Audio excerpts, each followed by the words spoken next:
Hello and good morning, everyone. I welcome you all at UVOS IS. I hope everyone is doing well.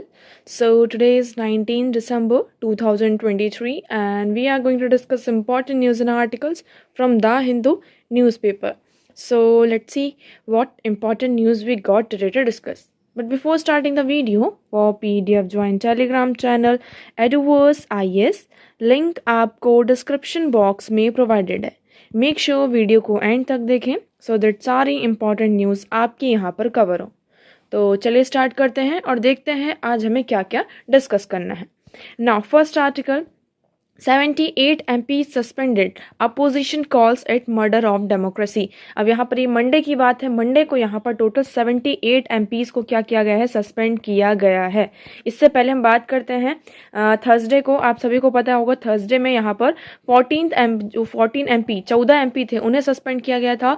13 MP from Lok Sabha and 1 MP from Rajya Sabha. तो total मिलाकर अगर हम total number of MPs देखें जो कि इस session में suspend हुए हैं, उनका नंबर कितना हो चुका है, 92 हो चुका है. तो आप देखेंगे और ये सारे जो MPs हैं, है ना, जितने भी मेंबर ऑफ पार्लियामेंट्स की हम बात कर रहे हैं, मेंबर्स हैं, ये अपोजिशन पार्टी से यहाँ पर बिलोंग करते हैं. सो आप यहाँ पर देखेंगे in a major escalating of tension between the opposition and the government 78 MPs were suspended from both the house of parliament on Monday. So from Lok Sabha and Rajya Sabha दोनों हाउस से मिलाकर यहाँ पर टोटल 78 MPs को क्या किया गया है, आपका सस्पेंड किया गया है. और यहाँ पे इसी के चलते जो लोकसभा के लीडर हैं उन्हें भी यहाँ पर सस्पेंड किया गया है. तो अपोजिशन पार्टी ने ये कहा है कि ये क्या हो रहा है, आपकी डेमोक्रेसी का मर्डर हो रहा है. इसके चलते आप यहाँ पर देखेंगे in the Rajya Sabha almost 50% of the opposition strength has been depleted. तो यहाँ पर अगर हम राज्यसभा की बात करते हैं, आप लोग कॉमेंट सेक्शन में कॉमेंट करके बताएंगे कि राज्यसभा के मेंबर्स कितने होते हैं, राज्यसभा में कितने मेंबर्स हैं. ठीक है, तो ये कहा जा रहा है कि राज्यसभा में फॉर एग्जांपल आपके एक्स मेंबर्स हैं, उस एक्स मेंबर्स में से जो 50%, अगर हम अपोजिशन की बात करते हैं तो 50% जो अपोजिशन का नंबर है वो क्या हो चुका है, स्ट्रेंथ कम हो चुकी है. तो मतलब आप देख सकते हैं यहाँ पर कितना ज़्यादा यहाँ पर हो रहा है. उसके बाद यहाँ पर रिपीटेड एडजस्टमेंट्स यहाँ पर हमें देखने को मिले हैं. यहाँ पर टोटल 33 MPs को सस्पेंड किया गया था अराउंड 3 PM. इसमें पूरा टाइम भी दिया गया है. अब देखिए इतना ज़्यादा हमें यहाँ पर इन्वॉल्व नहीं होना है. आपके लिए यहाँ पर क्या इंपॉर्टेंट निकल कर आ जाता है, ये पार्लियामेंट की जो वर्किंग होती है इसमें समन क्या होता है, जजमेंट क्या होता है, साइन यहाँ पर डिसोल्यूशन क्या होता है, इसके बारे में हम डिस्कस कर लेते हैं. ओके, सो हम यहाँ पर देखेंगे, सॉरी ये पेज थोड़ा सा इधर उधर हो गया. हम बात कर रहे थे किसकी, समनिंग की. तो समनिंग क्या होती है, तो summoning is the process of calling all members of parliament to meet. यहाँ पर जितने भी मेंबर्स ऑफ पार्लियामेंट है उन्हें जब हम मीटिंग के लिए बुलाते हैं, कौन बुलाता है, ये आपको ये भी याद रखना है. तो ये आपके प्रेसिडेंट, जो इंडियन प्रेसिडेंट की ये ड्यूटी होती है कि वो क्या करे, हाउस को समन करे, पार्लियामेंट को फ्रॉम टाइम टू टाइम.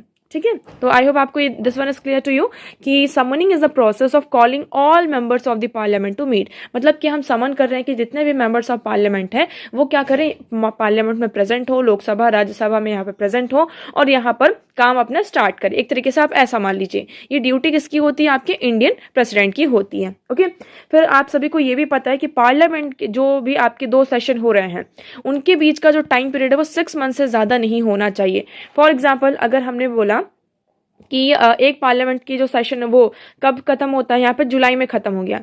अब जुलाई हो गया, फिर जुलाई के बाद क्या आता है आपका, जुलाई, अगस्त, सितंबर, अक्टूबर, नवंबर, फिर हम बात करते हैं दिसंबर, फिर जनवरी आ गया. यहाँ पर 6 महीने हो गए. 6 महीने तक यहाँ पर कोई भी सेशन हुआ ही नहीं. ऑल्दो यहाँ पे सेशन होते हैं बट यहाँ पर 6 महीने तक हुआ नहीं. तो ये जो गैप है, जुलाई से हमने फॉर एग्जांपल मान लिया फेब में या फिर मार्च में सेशन किया, पार्लियामेंट को हमने क्या समन किया, मार्च में समन किया. तो ये इतना लंबा गैप, 7 मंथ का गैप यहाँ पर नहीं होना चाहिए between the 2 parliament sessions. Okay, तो the maximum gap between 2 sessions of parliament can not be more than 6 month. यहाँ पर 6 महीने से ज्यादा यहाँ पर क्या होना चाहिए, सेशंस के बीच में आपका गैप नहीं होना चाहिए. ओके, सेकंड हम बात कर रहे हैं किसकी, एडजमेंट की. अभी जो कि हमें फ्रिक्वेंट यहाँ पर देखने को मिला है, आपकी जो अभी सेशन यहाँ पर चल रहा है. सो एडजमेंट क्या होता है कि हम जो पार्लियामेंट की सिटिंग है उसको किसी स्पेसिफिक टाइम के लिए क्या कर रहे हैं, सस्पेंड कर रहे हैं. वो घंटों के लिए भी हो सकती है, डेज के लिए भी हो सकती है और वीक्स के लिए. या हम फॉर एग्जाम्पल हम 2 घंटे के लिए अभी जो भी सिटिंग है उसको सस्पेंड कर रहे हैं, या फिर 2 दिन के लिए कर रहे हैं, या फिर 2 वीक्स के लिए यहाँ पर कर रहे हैं. ठीक है। तो इसमें क्या होता है कि फिर उसके बाद जो भी टाइम पीरियड दिया गया है उसके बाद जितने भी मेंबर्स ऑफ पार्लियामेंट उन्हें रीअसेंबल होना पड़ता है। तो ये आपका हो जाता है, ठीक है। फिर हम बात करते हैं किसकी, अर्जेंटमेंट साइन डाई। अर्जेंटमेंट साइन डाई क्या होता है इसमें, इसमें हम जो पार्लियामेंट की सिटिंग्स होती है उसको टर्मिनेट करते हैं फॉर एन इंडिफिनाइट पीरियड। यहाँ पर हमने कोई टाइम पीरियड जो है उसको डिसाइड नहीं किया, ये हम 2 घंटे के लिए कर रहे हैं, 2 आवर्स के लिए कर रहे हैं, या फिर 2 वीक्स के लिए कर रहे हैं। यहाँ पे हमने कोई भी टाइम फ्रेम सेट नहीं किया। तो ये क्या होता है, आपका जो होता है अर्जेंटमेंट साइन डाई होता है। उसके बाद आपका क्या आ जाता है, प्रोरोगेशन आता है। प्रोरोगेशन मीन्स मतलब termination of the session of the house by an order made by the president under the article 85 sub clause 2 sub clause A of the constitution. तो ये हमारा आर्टिकल 85 है, सब clause 2 sub clause A of the constitution. ये क्या कहता है कि पार्लियामेंट के ऑर्डर से यहाँ पर जो आपका सेशन होगा, पार्लियामेंट का सेशन होगा, उसे हम टर्मिनेट कर देंगे। मतलब prorogation terminates both the sitting of session of the house. तो प्रोरोगेशन से मतलब क्या होता है कि आपने क्या कर दिया, हाउस की जो सिटिंग है और जो सेशन है वो भी क्या हो चुका है, यहाँ पर टर्मिनेट हो चुका है। Okay, so usually within a few days after the house is urgent signed by the presiding officer, the president issue a notification for the prorogation of the session। तो यहाँ पर अगर हम बात करते हैं किसकी, अर्जेंटमेंट साइंड है, ये कौन करता है, आपके जो presiding officer of the house होते हैं। अगर अर्जेंटमेंट साइन डाई हो गया है तो उसके 2 दिन बाद ही जो प्रेसिडेंट होते हैं वो क्या करते हैं, नोटिफिकेशन इशू करते हैं for the prorogation of the session. Okay, फिर आपकी बात आती है किसकी, डिसोल्यूशन की। डिसोल्यूशन क्या होता है, यहाँ पर जो मतलब टाइम पीरियड है, फॉर एग्जाम्पल लोकसभा का जो टाइम पीरियड है वो कितना होता है आपका, 5 ईयर्स का होता है। अब 5 ईयर्स के बाद वो ऑटोमेटिकली क्या हो जाएगी, आपकी डिसॉल्व हो जाएगी। तो एक तो आपका ऑटोमेटिक डिसोल्यूशन होता है और एक बाय द प्रेसिडेंट ऑर्डर्स, यहाँ पे ऑर्डर ऑफ द प्रेसिडेंट के द्वारा यहाँ पर क्या होता है, आपका डिसोल्यूशन होता है। So dissolution and the very life of the existing house. जब यहाँ पर हाउस की लाइफ यहाँ पर क्या होती है, आपकी एंड हो जाती है, तो हाउस ऑटोमेटिकली क्या हो जाता है, डिसॉल्व हो जाता है। And a new house is constituted after the general election are held. फिर उसके बाद आपके इलेक्शन होते हैं और आपका न्यू हाउस यहाँ पर कॉन्स्टिट्यूट होता है। ओके, अब आप सभी को पता है यहाँ पर राज्यसभा क्या है, आपका परमानेंट हाउस है। तो यहाँ पर राज्यसभा का डिसोल्यूशन नहीं होता है, सिर्फ यहाँ पर लोकसभा का क्या होता है, आपका डिसोल्यूशन होता है। ओके, अभी जैसे हमने बात करी कि आपके 2 टाइप्स होता है, एक होता है ऑटोमेटिक, जब यहाँ पर जो टेन्योर है वो एक्सपायर हो गया, 5 ईयर्स का जो भी यहाँ पे टर्म है, और एक्सटेंडेड टर्म्स है। तो इस बेसिस पर क्या होता है, जो आपकी जब नेशनल इमरजेंसी होती है तो उस टाइम पे जो हाउस का टर्म्स है, टेन्योर, उसको एक्सटेंड कर दिया जाता है। तो इस बेसिस मतलब यहाँ पर अगर वो टाइम पीरियड खत्म हो चुका है तो ऑटोमेटिकली हाउस आपका डिसॉल्व हो जाता है। दूसरा यहाँ पर ऑर्डर ऑफ द प्रेसिडेंट, अगर यहाँ पर प्रेसिडेंट क्या कर देते हैं, आपकी काउंसिल ऑफ मिनिस्टर उन्हें ऑथराइज करती है और वो ये कहती है कि लोकसभा को हमें क्या करना चाहिए, डिसॉल्व करना चाहिए। तो यहां पर फिर प्रेसिडेंट आपके ऑर्डर निकालते हैं और क्या होता है, आपका हाउस यहाँ पर डिसॉल्व हो जाता है। ओके, सो आई होप आपको यहाँ पर सारे पॉइंट्स क्लियर होंगे। चलिए आगे बढ़ते हैं और अब हम डिस्कस करेंगे हमारा आज का question. So first question is consider the following statements. अब आपके पास यहाँ पर स्टेटमेंट्स दी गई हैं और देखिए ये जो क्वेश्चन है ये आपके यूपीएससी का जो न्यू पैटर्न है उसी बेसिस पर है। तो मेक श्योर आप इन क्वेश्चंस के आंसर करें, इससे आपका क्या होगा, एक रिवीजन होगा, आपको समझ में आएगा। अगर आप 1-2 क्वेश्चंस भी यहाँ पर सॉल्व करते हैं तो आपका बहुत ज्यादा यहाँ पर मतलब एक इफेक्ट पड़ता है आपकी प्रैक्टिस में। ओके, सो हम बात कर रहे हैं किसकी, कंसिडर द फॉलोइंग स्टेटमेंट्स। पहला स्टेटमेंट क्या है, both GDP and GVA measures national income. यहाँ पर पहला स्टेटमेंट ये कह रहा है कि जो आपकी ग्रोस डोमेस्टिक प्रोडक्ट है ना, और जीवीए है, वो क्या करता है, नेशनल इनकम को मेजर करता है। तो क्या ये स्टेटमेंट आपकी करेक्ट है या इनकरेक्ट, ये आपको बताना है। Second statement, the GDP calculates India's national income by adding up all the expenditure in the country. यहाँ पर जीडीपी ये कहा जा रहा है कि जो जीडीपी का कैलकुलेशन होता है वो कैसे होता है, इंडिया की जितनी भी आपकी नेशनल इनकम है और जो भी आपका एक्सपेंडिचर है इन द इकोनॉमी, उसे हम क्या करते हैं, ऐड करते हैं। Okay, third one is if the government earn more from taxes than what it spend on subsidies, GVA will be higher than GDP. Third statement ये कह रहा है कि if the government earn more from taxes, अगर government की जो earning है, जो रेवेन्यू जनरेट हो रहा है, वो किससे हो रहा है, ज्यादातर टैक्स से हो रहा है, एंड जो सब्सिडीज वो स्पेंड कर रहे हैं, कहाँ पर सब्सिडीज पे स्पेंड कर रहे हैं वो कम है। मतलब टैक्स के थ्रू वो ज़्यादा कमा रहे हैं और जो सब्सिडीज़ वो दे रहे हैं वो बहुत ज़्यादा कम है इन कंपैरिजन टू जितना उन्हें टैक्स मिल रहा है। सो इस कंडीशन में क्या जीवीए आपका हायर होगा देन जीडीपी? तो इसमें से कितने स्टेटमेंट आपके करेक्ट हैं, कितने इनकरेक्ट, ये आपको बताना है। इसके लिए आपको क्या पता होना चाहिए कि इसमें से कौन कौन सी स्टेटमेंट आपकी करेक्ट है और कौन सी इनकरेक्ट। तो देखिए आपके पास ऑप्शन क्या क्या है, only one, only two, all three and none. So comment section में आपको कमेंट करके इस क्वेश्चन का आंसर करना है। एज ऑलवेज वीडियो के एंड में आपको इन क्वेश्चंस के आंसर दिए जाएंगे, सो मेक श्योर वीडियो को एंड तक जरूर देखें। चलिए सेकंड क्वेश्चन की बात करते हैं। Second question is which of the following seas is located near Gaza strip. यहाँ पर आपको ये बताना है कि आप इसराइल का इशू तो आप सभी को पता है और हमने इसराइल का मैप भी कई बार यहाँ पर डिस्कस किया है।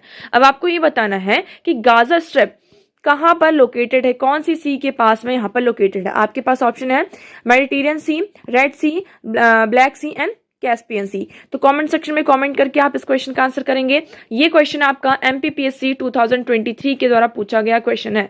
सो आप लोग यहाँ पर इस क्वेश्चन का आंसर करिए। चलिए आगे बढ़ते हैं और नेक्स्ट देखते हैं। आज का हमारा पहला आर्टिकल है। देखिए ये वाला जो आर्टिकल है ये सेम आर्टिकल जो अभी हमने फर्स्ट पेज पर डिस्कस किया कि जो 92 एमपीज को यहाँ पर क्या किया गया है, सस्पेंड किया गया है। अपोजिशन ने इसे क्या कहा है कि ये मर्डर ऑफ द क्या है, आपकी डेमोक्रेसी है। So denial of legislative debate for the democratic backsliding in India. यहाँ पर ये कहा जा रहा है कि इस तरीके से जब अगर हम एमपीज को सस्पेंड करेंगे, आपके 92 एमपीज यहाँ पर सस्पेंड हुए, ये कोई छोटा मोटा नंबर नहीं है। 92 आप यहाँ पर 100 को क्रॉस करने वाले हैं। तो इतने ज्यादा अगर हम एमपीज को सस्पेंड कर रहे हैं, इससे क्या हो रहा है, कोई भी बिल आता है आपका, ठीक है, हम कोई भी बिल लेकर आए, कुछ भी चीजें लेकर आए, तो उस पर क्या होना चाहिए, आपका पूरी तरीके से उसको टाइम मिलना चाहिए, उस पर डिबेट होना चाहिए, उसके हर एक पॉइंट्स का, हर एक प्रोविजन का क्या होना चाहिए, यहाँ पर डिबेट और उस पर डिस्कशन होना चाहिए कि वेदर इट इज राइट और रॉन्ग, यहाँ पर कितना बेनिफिशियल होगा, फ्यूचर में कितना बेनिफिशियल नहीं होगा, इन सारी चीजों पर क्या होना चाहिए, डिबेट एंड डिस्कशन होना चाहिए। बट ड्यू टू दिस हमने यहाँ पर क्या किया, इतने सारे जो एमपीज हैं आपके यहाँ पर उन्हें सस्पेंड कर दिया। इससे क्या हो रहा है कि हम कोई भी आपका बिल आ रहा है उस पर डिबेट और डिस्कशन नहीं हो रहा है। तो एक तरीके से इस आर्टिकल में यही डिस्कस किया गया है कि इंडिया फिर से एक तरीके से क्या हो रहा है, डेमोक्रेटिक ब्लैक स्लाइडिंग की तरफ, पीछे की तरफ मतलब यहाँ पर जा रहा है। तो इसमें देखिए पूरा आर्टिकल वही डिस्कस किया गया है कि 92 in total and nearly matching the 94 suspension overall since 2014 prior to this session। यहाँ पर इस सेशन से पहले यहाँ पर 2014 में 94 सस्पेंशन हुए थे एमपीज का और इस साल इस सेशन में फिर से हमने देखा कि 92 एमपीज को यहाँ पर सस्पेंड किया गया है। तो यहाँ पर ये एक तरीके से क्या बनता जा रहा है, which includes those for far less severe offence since 2014। अब इसमें ये कहा जा रहा है कि देखिए not just televised speeches from parliament but also debate. यहाँ पर जो आपके स्पीच होते हैं, जो हम लिबरेशन की बात करते हैं तो उसमें जितने भी स्पीच होते हैं उन्हें टेलीवाइज किया जाता है और जितने भी आपकी डिबेट्स होती हैं किसी भी बिल पर, वो क्या होती हैं आपकी यहाँ पर टेलीवाइज की जाती हैं। बट जो रिसेंट यहाँ पर कंस्ट्रक्शन है, यहाँ पर ये जो डिस्कशन है, यहाँ पर ऐसा कुछ भी नहीं हो रहा है। सो National Democratic Alliance tenures have been multiple attempts at browbeating the opposition getting bill passed without adequate discussion, disallowing amendments on merits and underutilizing standing and parliamentary committee while trying hard to play to the gallery। तो इसमें ये कहा जा रहा है आपके multiple attempts यहाँ पर देखे जाएंगे कि क्या हो रहा है, आपके बिल को पास कर दिया जा रहा है, उसमें कोई भी एडिक्वेट डिस्कशन नहीं हो रहा है, जितने भी यहाँ पे अमेंडमेंट्स हैं उनको डिसअलाउ किया जा रहा है। यहाँ पर जो आपकी स्टैंडिंग कमेटी है, पार्लियामेंट्री कमिटीज हैं, उन्हें अंडर यूटिलाइज किया जा रहा है। वहां पर भी बिल्स का जो अच्छे से स्क्रूटनी होनी चाहिए वो नहीं हो पा रही है। तो और यहाँ पर आप देखेंगे कि अभी हमने देखा था कुछ दिनों पहले जो कुछ लोगों ने यहाँ पर क्या किया था, सिक्योरिटी ब्रीच किया था, पार्लियामेंट की सिक्योरिटी ब्रीच करके वो पार्लियामेंट के अंदर आ गए थे और उन्होंने क्या किया था, जो कलरफुल जो कैनिस्टर्स होते हैं, स्मोक कैनिस्टर्स होते हैं, उसका यूज किया था। तो उन लोगों के ऊपर हमने यहाँ पर क्या किया है, draconian unlawful activity prevention act to indiscriminately target dissenters. तो उनके ऊपर यहाँ पर किसके अंडर ने अरेस्ट किया गया है, अनलॉफुल एक्टिविटी प्रिवेंशन एक्ट के अंदर यहाँ पर यूज किया गया है। तो मतलब ये बहुत ही खराब कंडीशन है, हमें हर एक सिचुएशन में, हर एक कंडीशन में इस लॉ का यूज नहीं करना चाहिए। बट ये जो कंडीशन है, अब फ्रिक्वेंट हम क्या कर रहे हैं, इस लॉ का, इस एक्ट का यहाँ पर यूज कर रहे हैं और इसके अंडर हम जो लोग हैं उन्हें अरेस्ट कर रहे हैं। सो एक तरीके से ये कहा जा रहा है कि again this has let the US based freedom house that measures civil and political liberties. इसमें ये कहा जा रहा है कि इससे क्या समझ में आ रहा है कि हम एक यूएस बेस्ड फ्रीडम हाउस की तरफ आगे बढ़ रहे हैं, जहां पर हम क्या करते हैं, सिविल और पॉलिटिकल लिबर्टीज हैं उसको मेजर किया जाता है। So declares India as a partially free, तो हमने इंडिया को एक तरीके से क्या डिक्लेयर कर चुका है, ये पार्शली फ्री है। Okay, so I hope this article is clear to you. Now next move करते हैं। This article is again discussing about the governor. यहाँ पर ये हम इसमें बात करें किसके बारे में, गवर्नर के बारे में डिस्कस कर रहे हैं। इस आर्टिकल को आप जीएस पेपर 2 से लिंक कर सकते हैं। ठीक है, टॉपिक क्या है आपका, गवर्नर। कितना इंपॉर्टेंट है अब आप सभी को यहाँ पर पता चल चुका होगा, क्योंकि जब से ये डिस्कशन स्टार्ट हुआ है इस साल का, मतलब 2023 की अगर हम बात करते हैं, ये इशू तो मतलब गवर्नर का जो इशू है आज का इशू नहीं है कि 2023 का ये इशू है, ये इशू बहुत दिनों का है। लेकिन जो मेजर कंटेंट है आप देखेंगे 2023 में आपको सबसे ज्यादा दिखाई देगा गवर्नर का इशू। ठीक है, अब क्या इशू आ रहा है, सेम इशू आ रहा है ये कि हम बात करते हैं किसकी, आर्टिकल 200 की। आर्टिकल 200 में आपके 4 प्रोविजन है। पहला क्या है, गवर्नर के पास यहाँ पर ये पावर प्रोवाइड करता है उन्हें कि वो क्या करें, कोई भी बिल आ रहा है आपका स्टेट असेंबली के द्वारा जो पास किया गया है और वो किसके आगे प्रेजेंट किया जाता है, आपका गवर्नर के सामने प्रेजेंट किया जाता है। सो गवर्नमेंट की ये ड्यूटी हो जाती है कि वो क्या करें, उसे अपना एसेंट दे, यहाँ पर वो उस बिल को एसेंट करें। दूसरा, यहाँ पर बिल को विद होल्ड कर लें, क्या कर लें, उसे विद होल्ड कर लें। थर्ड यहाँ पर ऑप्शन है कि वो बिल को विद होल्ड करें और किसके लिए, for the reconsideration of president. यहाँ पर प्रेसिडेंट की कंसिडरेशन के लिए उस बिल को उन्होंने क्या करके रखा, होल्ड करके रखा है। फोर्थ आपका प्रोविजन आ जाता है कि वो बिल को क्या कर दे, यहाँ पर रिटर्न कर दें विथ अ नोट कि इसमें बिल में आपको ये चेंजेस करने चाहिए, आप इसे फिर से क्या करिए, इसकी स्क्रूटनी करिए और इसे यहाँ पर मतलब फर्दर क्या करना है, इसमें आप यहाँ पर इसकी जांच पड़ताल करिए उस बिल की। तो ये 4 ऑप्शन आते हैं किसके पास, आर्टिकल 200 के पास। अभी आप सभी को पता है यहाँ पे पंजाब का जो केस है, government state of Punjab versus principal secretary of the governor of the Punjab and another. So chief justice of India DY Chandrachud gave creative interpretation to Article 200 of the Constitution of India, which relates to the options before governor when a bill after being passed by the state legislature is presented to him for his assent। तो यहाँ पर supreme court का एक landmark judgement आता है जिसमें हमारे जो चीफ जस्टिस ऑफ इंडिया हैं उन्होंने आर्टिकल 200 का बहुत ही क्रिएटिव वे में एक इंटरप्रिटेशन किया है। इससे पहले हमारे पास आर्टिकल 200 में जो हम बात करते थे कि हम जो एसेंट है उसको विदहोल्ड करके रख सकते हैं। तो इसका मतलब क्या हो जाता है, विदहोल्डिंग ऑफ एसेंट मतलब ये गवर्नर की क्या हो जाती है, आपकी एक एब्सोल्यूट पावर हो जाती है कि अगर यहाँ पर गवर्नर ने किसी भी बिल को विदहोल्ड कर लिया है, इसके मतलब क्या होता है कि बिल ऑटोमेटिकली यहाँ पर डाई हो जाएगा, मतलब बिल की यहाँ पे कोई भी अहमियत नहीं रह जाएगी। So article 200 and this provision most of the commenters of the constitution like DD Basu and other have held the view that the governor's power to withhold asset under his article has finality about it and once assent is withheld the bill dies a natural death। तो इसमें ये कहा जा रहा है कि अगर bill को हमने क्या किया, विदहेल्ड करके रख लिया है तो बिल ऑटोमेटिकली यहाँ पर क्या हो जाएगी, उसकी डेथ हो जाएगी उस बिल की। ठीक है, तो एक तरीके से क्या जाता है कि आपके गवर्नर के पास डिस्क्रिशनरी पावर है ना कि मैंडेटरी पावर है, पहली बात तो ये आ जाती है। और यहाँ पर एक तरीके से ये इंटरप्रिटेशन लगाया गया गवर्नर की ये क्या है, विदहोल्डिंग एसेंट, ये बिल पर एक एब्सोल्यूट पावर है। लेकिन अब यहाँ पर क्या होता है, हम बात कर रहे हैं किसकी, अभी जो यहाँ पर इंटरप्रिटेशन हुआ है, तो chief justice of India by linking the withholding of assent with ascending to a bill back to the assembly. अब यहाँ पर हमारे चीफ जस्टिस ऑफ इंडिया ने ये कहा है, इस जो ये आपका प्रोविजन था विद होल्डिंग द एसेंट, इसमें उन्होंने इसमें लिंक कर दिया क्या कि आप बिल को विदहोल्ड करिए लेकिन आप इसे क्या करेंगे, जो आपकी असेंबली है वहां पर रिकंसिडरेशन के लिए बिल को भेजेंगे। Has virtually knocked out the option of withholding assent. तो अब आपको यहाँ पे क्लियर होगा, अगर आप अपने बिल पर क्या कर रहे हैं, मंजूरी नहीं दे रहे हैं, वो कोई भी आपका XYZ बिल है और यहाँ पर आप इसको एसेंट नहीं दे रहे हैं, तो आपको क्या करना होगा, इस बिल को स्टेट असेंबली के पास फिर से भेजना होगा for the reconsideration. I hope इतना आपको ये पार्ट पूरा क्लियर होगा। तो इसमें यही आर्टिकल बताया गया है। फिर एक तरीके से ये क्या है, woes of state government are not over it has been common practice by the some governors not to take any decision on the bill. अब यहाँ पर सिर्फ एक गवर्नमेंट की प्रॉब्लम नहीं, एक स्टेट की प्रॉब्लम नहीं है, जहां पर जो गवर्नर है आपके एसेंट को विदहोल्ड करके रख रहे हैं। ये आपका कई बार क्या होता है कि जो गवर्नर है यहाँ पे 2 से 3 साल तक उस बिल पर क्या है, बैठे हुए हैं, मतलब उस पर अपना एसेंट ही नहीं दे रहे हैं। तो ये पूरा इशू फिर आपका, जैसे हमने पंजाब की बात करी कि इशू कहाँ जाता है, आपका सुप्रीम कोर्ट में जाता है। सो फिर अगर हम बात करते हैं अब इसका जो सेकंड प्रोविजन है कि जो हमने ये बिल को क्या करके रखा है, अपने पास विदहोल्ड करके रखा है फॉर द प्रेसिडेंट्स कंसिडरेशन। तो यहाँ पर क्या बात करते हैं हम कि कौन सा बिल आप प्रेसिडेंट के पास भेजेंगे फॉर द कंसिडरेशन। तो ये हमारे पार्लियामेंट में एक प्रोविजन लिखा है। कौन सा प्रोविजन? यहाँ पर आर्टिकल 200 में यहाँ पर एक काइंड मेंशन है कि अगर इस तरीके का कोई बिल आता है तो आप क्या करेंगे, उसे प्रेसिडेंट की कंसिडरेशन के लिए भेजेंगे, वो आपके लिए मैंडेटरी है।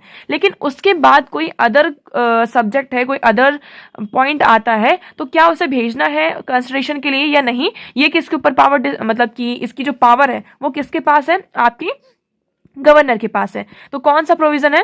So these are bills which derogate from the power of high court in such a way as to endanger the constitutionality design position of that court. यहाँ पर कोई एक ऐसा बिल आता है जो कि क्या करता है, हाई कोर्ट की जो पावर है उसको डेरोगेट करता है ना, हाई कोर्ट की जो पावर है उसे डेरोगेट करता है। अगर ऐसा कोई बिल आता है तो उसे क्या करना होगा, आपको प्रेसिडेंट की कंसिडरेशन के लिए भेजना होगा। तो सिर्फ ये एक प्रोविजन यहाँ पर दिया गया है कि इस काइंड का अगर बिल आता है तो आपको भेजना होगा।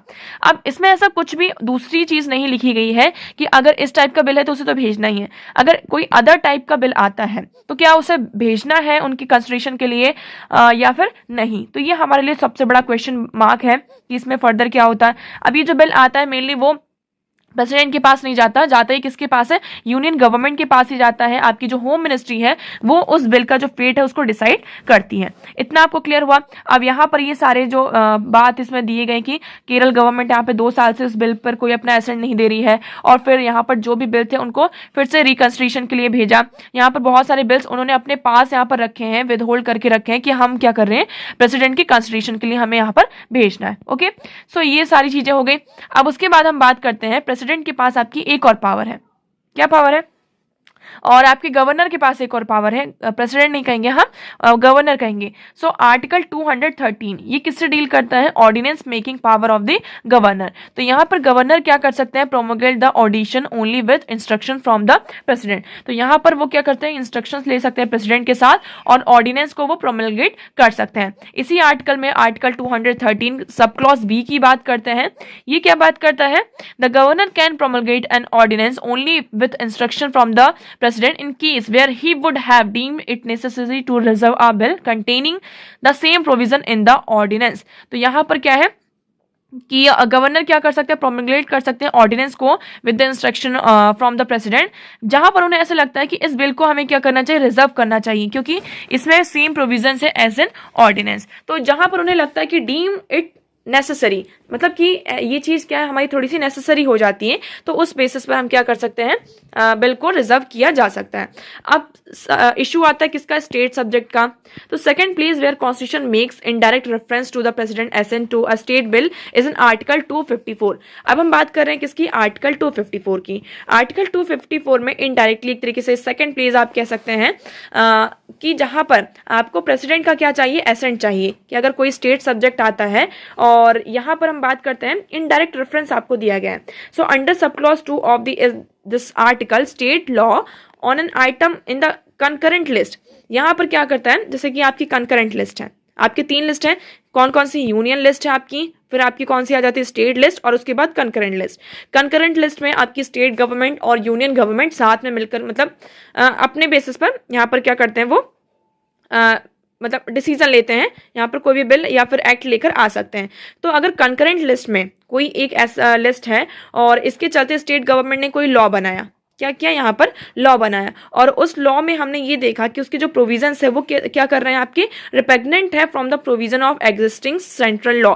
फॉर एग्जाम्पल सेंटर में यहाँ पर कोई लॉ है कि सेंटर का एक लॉ है और स्टेट गवर्नमेंट ने क्या किया? कंकरेंट लिस्ट से एक यहाँ पर आपका सब्जेक्ट उठाया और उस सब्जेक्ट पर क्या किया? लॉ बना दिया। लेकिन वो लॉ क्या कर रहा है? यहाँ पर टोटली अगेंस्ट है आपके सेंट्रल लॉ में, है ना, उसके एक तरीके से अगेंस्ट में जा रहा है, उसके यहाँ पर रिपेग्नेंट में जा रहा है। तो अगर कोई एक ऐसा प्रोविजन होता है तो यहाँ पर प्रेसिडेंट क्या कर सकते हैं? आप बिल को अपने पास बुला सकते हैं फॉर द यहाँ पर उनको एसेंट लेना होगा और उस बिल को यहाँ पर डिस्कस करना होगा, उस लॉ को यहाँ पर डिस्कस करना होगा। सो ये आर्टिकल किसके अंडर आता है? आर्टिकल 254 सब क्लॉज 2 के अंडर यहाँ पर आता है। सो देखिए, फ्रॉम द अबव एनालिसिस, आप पूरे एनालिसिस का आप जो क्रक्स है अगर हम वो निकालते हैं तो उसमें ये कहा जा रहा है कि it can be concluded that governor cannot send to the president for assent bill which are exclusively on the state subject। तो यहाँ पर पहला पॉइंट ये कहा गया है इस आर्टिकल को जो हम क्रक्स निकालते हैं कि गवर्नर उस बिल को प्रेसिडेंट के असेंट के लिए नहीं सेंड करेंगे जो कि टोटली उसके जो पार्ट्स हैं, आप कह सकते हैं लॉ में जो प्रोविजंस हैं वो क्या है, exclusively on the state subject, जो कि स्टेट सब्जेक्ट पर बेस्ड है। सेकंड, इसमें he can not send bill on the concurrent subject, यहाँ पर जो भी कंकरेंट सब्जेक्ट है उस पर कोई बिल आता है और अगर उसके जो प्रोविजंस हैं वो रिपग्नेंट नहीं है सेंट्रल लॉ के, है ना, वो जो सब्जेक्ट है वो अगेंस्ट में नहीं है सेंट्रल लॉ के, तो उन बिल्स को भी यहाँ पर साइन नहीं किया जाएगा। उसके बाद governor thinks that bill contains unconstitutional provisions, the only option for him to send it back to the assembly reconsideration. इसमें ये कहा जा रहा है, थर्ड पॉइंट आपका ये आ जाता है कि अगर गवर्नर को ये लगता है कि पर्टिकुलर XYZ प्रोविजन आपका अनकॉन्स्टिट्यूशनल है तो वो क्या करेंगे, यहाँ पर प्रेसिडेंट के पास नहीं भेजेंगे, वो उस बिल को असेंबली के पास भेजेंगे फिर से रिकंसिडरेशन के लिए। ओके, सो आई होप अब आपको ये पूरा आर्टिकल यहाँ पर क्लियर होगा। सो इस आर्टिकल में इतना ही था। नाउ नेक्स्ट मूव करते हैं। सो नेक्स्ट आर्टिकल इज, इसमें हम बात कर रहे हैं किसकी, एंटी डिफेक्शन लॉ की। तो इस आर्टिकल में देखिए ये वाला जो पॉइंट है, ये वाला सेक्शन, ये आपको याद रखना है और यहाँ पर इतना ज्यादा कुछ भी इंपॉर्टेंट नहीं है क्योंकि इसमें आपके एग्जाम्पल्स दिए गए। आप इसको रीड कर सकते हैं यहाँ से कि किस स्टेट में कब यहाँ पर आपका जो हम एंटी डिफेक्शन लॉ की बात करते हैं, कब एमपीज ने अपनी पार्टीज को यहाँ पर चेंज किया, कैसे चेंज किया, उसके बारे में डिस्कस किया गया है। तो हम इसको बात करते हैं किसकी, एंटी डिफेक्शन लॉ की। एंटी डिफेक्शन लॉ कब आता है, आपका 10th शेड्यूल में आता है of the constitution of India. इसका मेन मोटिव क्या था एंटी डिफेक्शन लॉ को लेकर आने का, कि एक टाइम पर क्या हो रहा था कि जो आपके लेजिस्लेटर्स है वो फ्रिक्वेंट क्या करते थे, फ्लोर क्रॉसिंग करते थे। फ्लोर क्रॉसिंग का मतलब क्या होता है, आज वो बीजेपी के साथ है, कल वो कहाँ चले गए, आपकी कांग्रेस पार्टी के साथ चले गए, परसों वहां पर फिर वो किसी जो मान लीजिए यहाँ पर कोई XYZ पार्टी है उसके पास चले गए, यहाँ पर फिर बहुजन समाज पार्टी के पास चले गए। तो मतलब वो फ्रिक्वेंटली जो आपकी मेंबर्स ऑफ पार्लियामेंट थे वो यहाँ पर पार्टीज को चेंज कर रहे थे।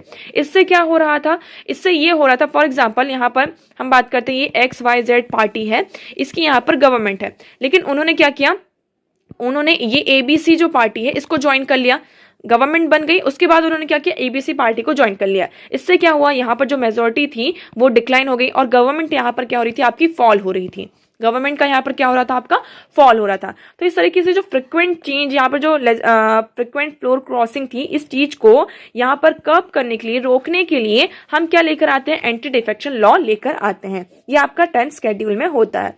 तो इसमें ये कहा जाता है कि अगर कोई मेंबर ऑफ पार्लियामेंट, आपका जो लेजिस्लेटर है, इस तरीके का कोई भी मतलब पार्टी को स्विच करता है ना, मतलब एक दो पर्सन इस तरीके से पार्टी को स्विच करता है तो वो एंटी डिफेक्शन लॉ उनके ऊपर लगेगा और उन्हें डिस्क्वालीफाई कर दिया जाता है। ऑल्दो यहाँ पर हमने ये देखा कि अगर 2/3 टोटल हम बात करते हैं कि 2/3 पार्टी मेंबर्स क्या करते हैं, एक साथ मिलकर किसी दूसरी पार्टी को वो क्या करते हैं, यहाँ पर उसमें मर्ज होते हैं, ज्वाइन करते हैं, तब वहां पर उनके ऊपर डिफेक्शन का लॉ जो है नहीं लगेगा। बट अगर एक दो मेंबर यहाँ पर करते हैं तो उनके ऊपर क्या होगा, आपका डिफेक्शन का लॉ लगेगा। ओके, सो यहाँ पर हम देखेंगे कि but when 2/3 of elected members of the party agree to merge with another party they become exempt from disqualification. Before 2003 there was a provision where if a result of a split in a original party 1/3 of the member of the legislature moved out of the party they were exempt from disqualification। 2003 से पहले यहाँ पर कितना number था, 1/3 था, but उसे फिर क्या किया, इंक्रीज करके यहाँ पर 2/3 कर दिया